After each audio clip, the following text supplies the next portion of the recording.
बढ़िया म्हणजे इथे इथे मला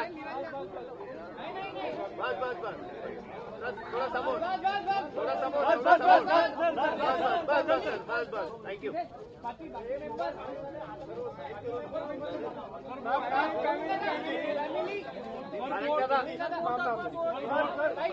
ताई समोर आहे ना ताई समोर ताई या ना तुम्ही पण समोर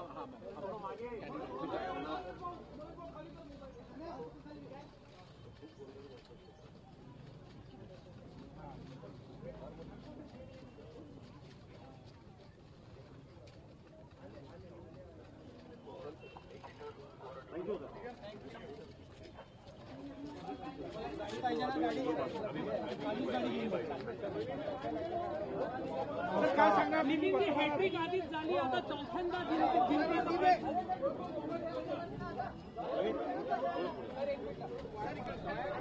नागपूरची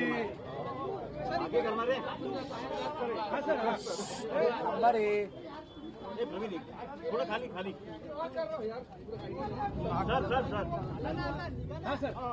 नागपूरच्या अरे थांबा रे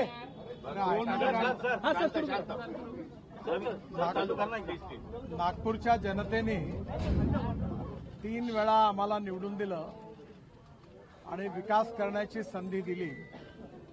जे काम आम्ही केलं त्याच भरोश्यावर आम्ही पुन्हा निवडणूक लढलो आहे आणि निश्चितपणे या निवडणुकीत आम्हाला मागच्या वेळेसारखंच उत्तम यश मिळेल असा मला विश्वास आहे.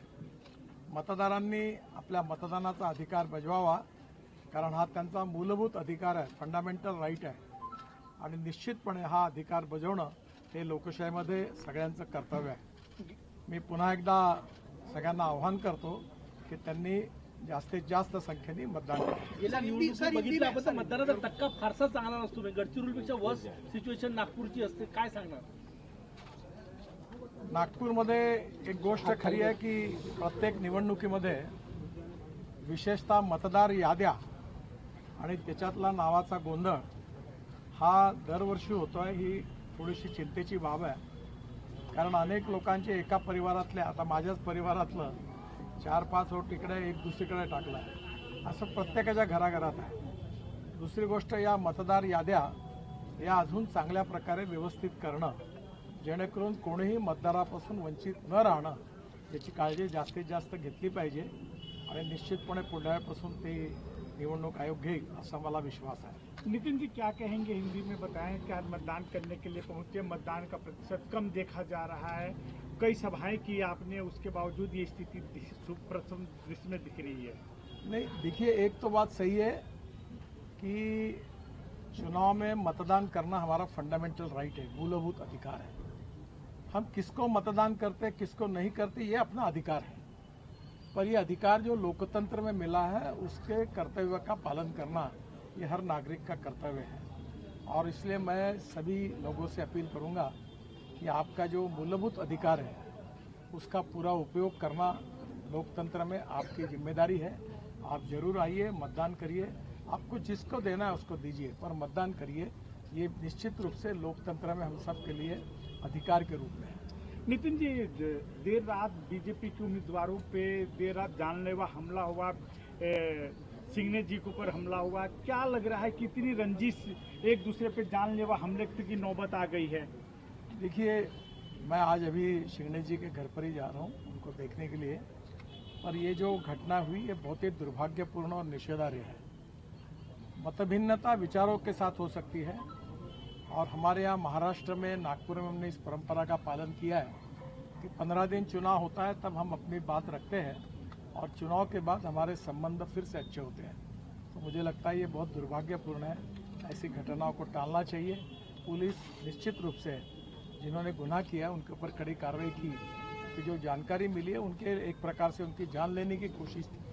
ये अच्छी बात नहीं है. आज ही सुबह मैंने इंक्वायरी की, दयाशंकर तिवारी जी और प्रवीण दटके जी रात को वहाँ गए, उनको हॉस्पिटल में भी एडमिट किया, उनकी ट्रीटमेंट हुई, उनका MRI CT स्कैन निकाला गया, उनका थोड़ा सा जो किंग्सवे में, और बाद में अब उनको घर पे ले गया है और मुझे लगता है ये चिंता की बात है, ऐसी घटनाएं नहीं होनी चाहिए।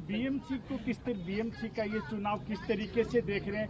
इस चुनाव में काफी देखा गया कि व्यक्तिगत टीका टिप्पणी की गई, भाषावाद पे टिप्पणी की गई, किस तरीके से इसको देख रहे हैं? बीएमसी के चुनाव को किस तरीके से? कोई कुछ भी बोले और कुछ भी कहते रहे, अधिकार तो जनता का है कि जिसको चुनकर देना।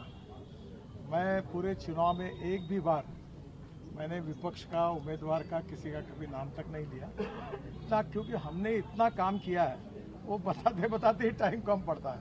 तो हम अपनी पॉजिटिव बात को कहें और लोग समझते हैं, लोग काम को समझते हैं, लोग उसके ऊपर मतदान करते। विकासाच्या मुद्द्यावर महाराष्ट्रातले मतदार त्याच्या मागे विकासाच्या मागे निश्चित रूप से 15 साल में चाहे मुंबई हो, चाहे नागपुर हो, केंद्र में मोदी जी के नेतृत्व में, महाराष्ट्र में देवेंद्र जी के नेतृत्व में और नागपुर में भी हमारी पार्टी ने और अच्छा काम किया है और जनता ने इन सब कामों का खुद देखा है और इसका लेखा जोखा चुनाव में हमने लोगों के सामने रखा है और हमने कहा है कि ये काम किया, ये तो ट्रेलर है, आप हमको चुन कर दो, फिर असली फिल्म शुरू हो जाएगी।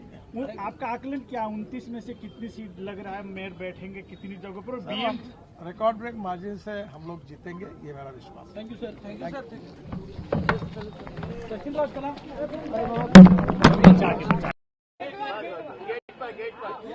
गेट पर हाँ, यहाँ पे हाँ, बस बढ़िया बढ़िया बच्चों इथे मजा बस थोड़ा समोर बस थँक्यू।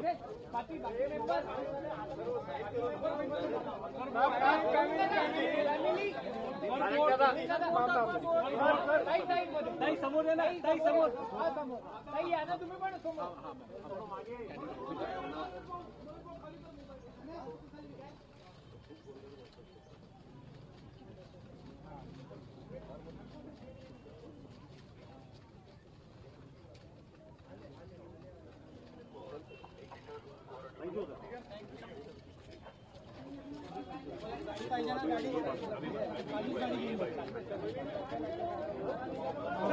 नितीनची हॅट्रिक आधीच झाली, आता चौथ्यांदा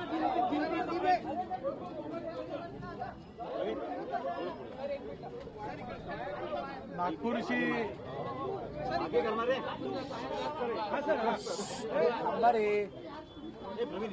थोडं खाली खाली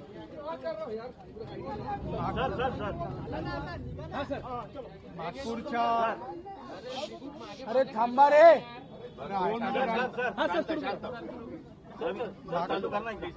नागपूरच्या जनतेने 3 वेळा आम्हाला निवडून दिलं आणि विकास करण्याची संधी दिली। जे काम आम्ही केलं त्याच भरोशावर आम्ही पुन्हा निवडणूक लढलो आहे आणि निश्चितपणे या निवडणुकीत आम्हाला मागच्या वेळेसारखंच उत्तम यश मिळेल असा मला विश्वास आहे। मतदारांनी आपल्या मतदानाचा अधिकार बजवावा, कारण हा त्यांचा मूलभूत अधिकार आहे, फंडामेंटल राईट आहे आणि निश्चितपणे हा अधिकार बजावणं हे लोकशाहीमध्ये सगळ्यांचं कर्तव्य आहे। मी पुन्हा एकदा सगळ्यांना आवाहन करतो की त्यांनी जास्तीत जास्त संख्येने मतदान करावे। गेल्या निवडणुकीत बघितलं आपण तर मतदानाचा टक्का फारसा चांगला नसतो, गडचिरोलीपेक्षा वर्स्ट सिच्युएशन नागपूरची असते, काय सांगणार? नागपूरमध्ये एक गोष्ट खरी आहे की प्रत्येक निवडणुकीमध्ये विशेषतः मतदार याद्या आणि त्याच्यातला नावाचा गोंधळ हा दरवर्षी होतोय, ही थोडीशी चिंतेची बाब आहे। कारण अनेक लोकांचे एका परिवारातल्या, आता माझ्याच परिवारातलं 4-5 वोट इकडे एक दुसरीकडे टाकला, असं प्रत्येकाच्या घराघरात आहे। दुसरी गोष्ट, या मतदार याद्या या अजून चांगल्या प्रकारे व्यवस्थित करणं, जेणेकरून कोणीही मतदारापासून वंचित न राहणं याची काळजी जास्तीत जास्त घेतली पाहिजे आणि निश्चितपणे पुढल्यापासून ते निवडणूक आयोग घेईल असा मला विश्वास है। नितिन जी क्या कहेंगे, हिंदी में बताएं, क्या मतदान करने के लिए पहुंचे, मतदान का प्रतिशत कम देखा जा रहा है, कई सभाएं की आपने, उसके बावजूद ये स्थिति प्रथम दृश्य में दिख रही है?